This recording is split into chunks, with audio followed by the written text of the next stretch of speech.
Hi guys, Innovative Pachyderm here, and I'm here with a brand new type of video for this channel, a custom figure edit type of video.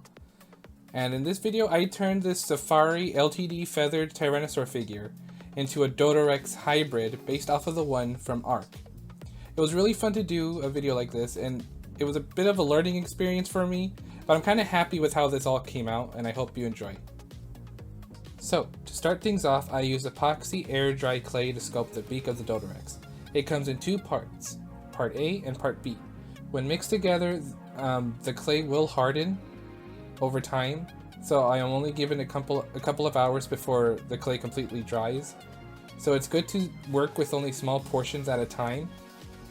To make the modeling process a bit easier, I use water to help blend the clay better and to make sure that it doesn't stick to my fingers a lot.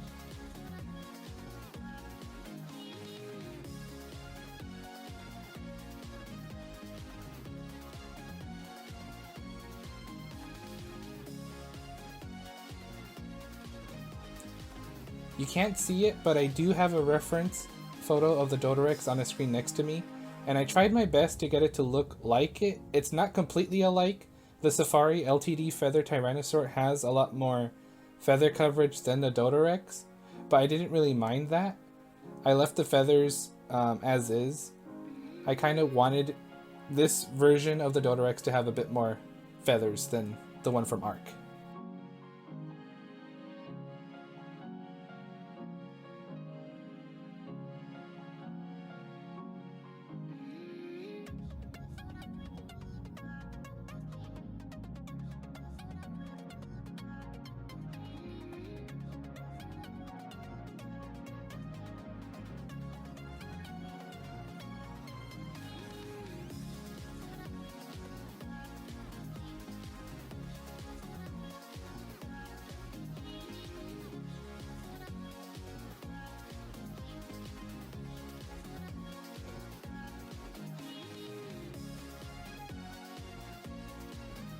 Right here, I add in a bit more extra epoxy clay to make the ridges that go on the beak of the Dodorex to give it that classic shrink wrap skull look the Dodorex has in the game.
Then I work on the bottom jaw of the Dodorex, adding in epoxy to give it a beak shape and smoothing out the rest of the jaw like I did with the top jaw.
Now I'm using a sculpting tool and a toothpick to add an extra detail to the top and bottom jaw before I let it dry completely, adding in scratches and scars like the Dodorex and Arc.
Once the top and bottom jaw are dry, I start adding extra feathers to the arms. I was contemplating whether or not I should cut off the arms and sculpt newer longer ones, but I decided to not do that because I thought it would be funny and it would look better if it had shorter flightless arms. Also, I have to be super delicate with these feathers because they're thin and weak, and if I were to drop or grab the figure wrong, I might destroy the feathers and have to sculpt new ones. So once I finish the feathers, I'll let them dry and then start painting the figure.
To start the painting off, I use melted chocolate brown to paint the feather areas of the Dodorex.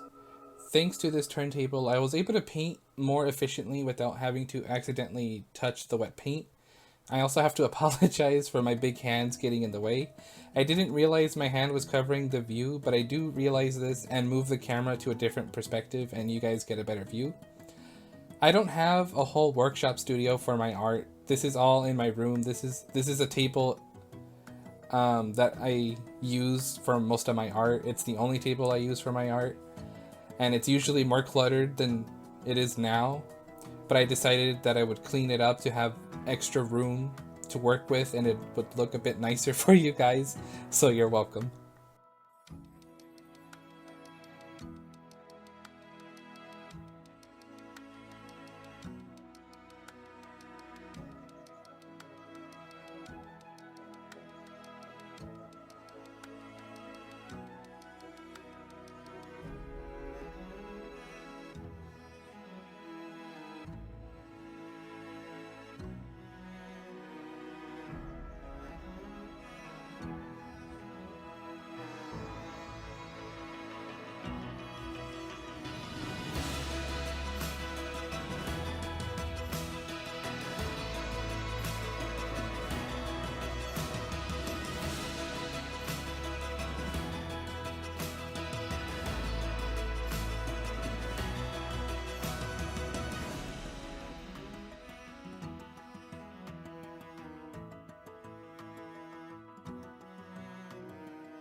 Once the brown is done, I use pewter gray to paint the belly and feet of the Dodorex.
Next, I use sunset yellow to paint the top and bottom jaw. Just like the one from Ark, it has a yellow beak. And once I finish painting the yellow, I can start doing some washes and some dry brushing.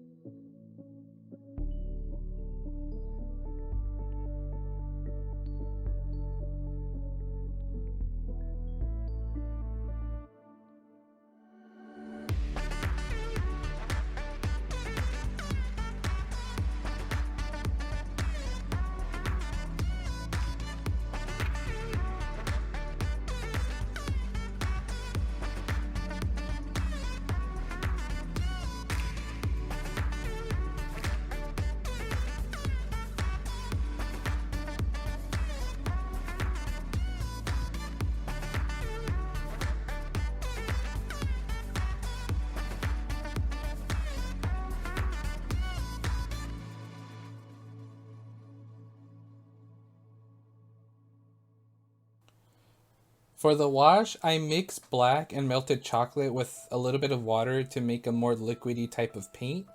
And I use it to paint over the yellow beaks. And then I use a napkin to wipe it off a bit. So all that's left is a dirty yellow color. And the brown seeped into the cracks and scratches that I gave to the beak, giving it more detail and looking a bit rustic looking, like battle damage somewhat.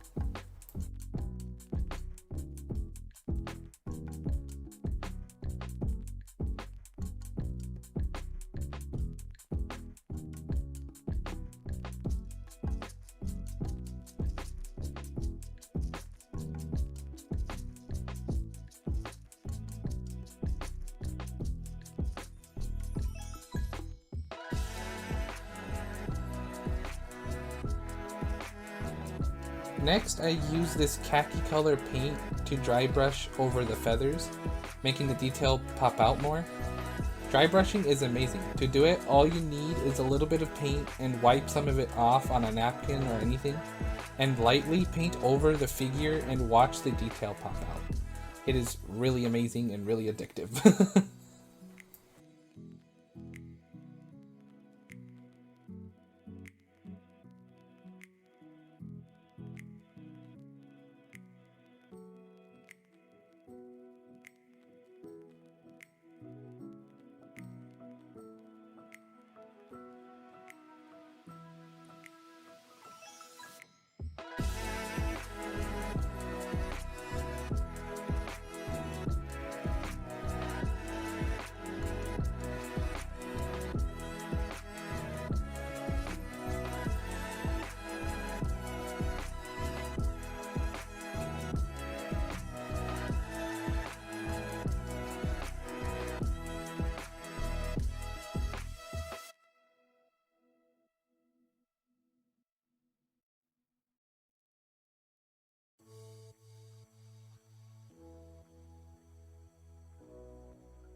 I then decide to dry brush some black on the Dodorex's back and on the underneath of its tail, just to give more coloration somewhat.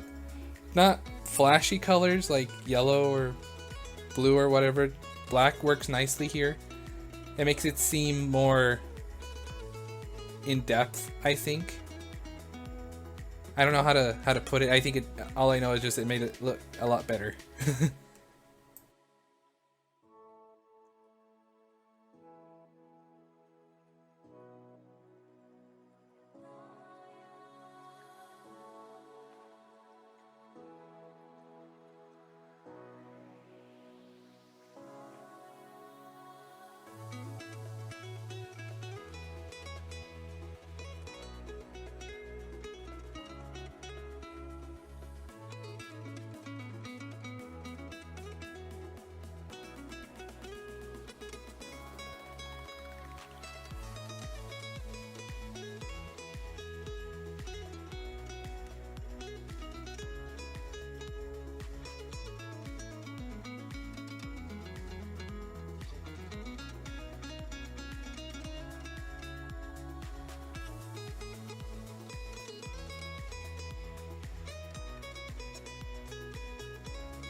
Lastly, I paint the tip of the beak black, just like the Dodorex has in Arc.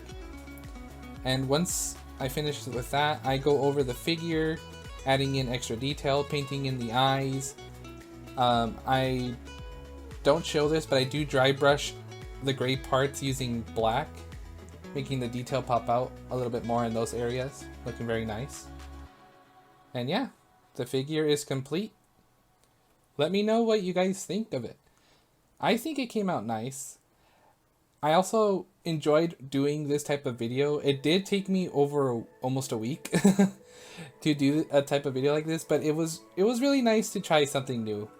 It was really enjoyable. I hope you guys enjoy it. Let me know if you'd like to see more videos like this. I do have some things I need to improve on, such as where the camera should be and maybe better lighting, I guess. But anyways, guys, if you liked the video, please make sure to hit the like button. Subscribe if you're new and you like what you see. If you want to see better photos of the Dodorex sculpt, a link to my Instagram will be in the description of this video. And yeah, I'll see you guys next time. Bye.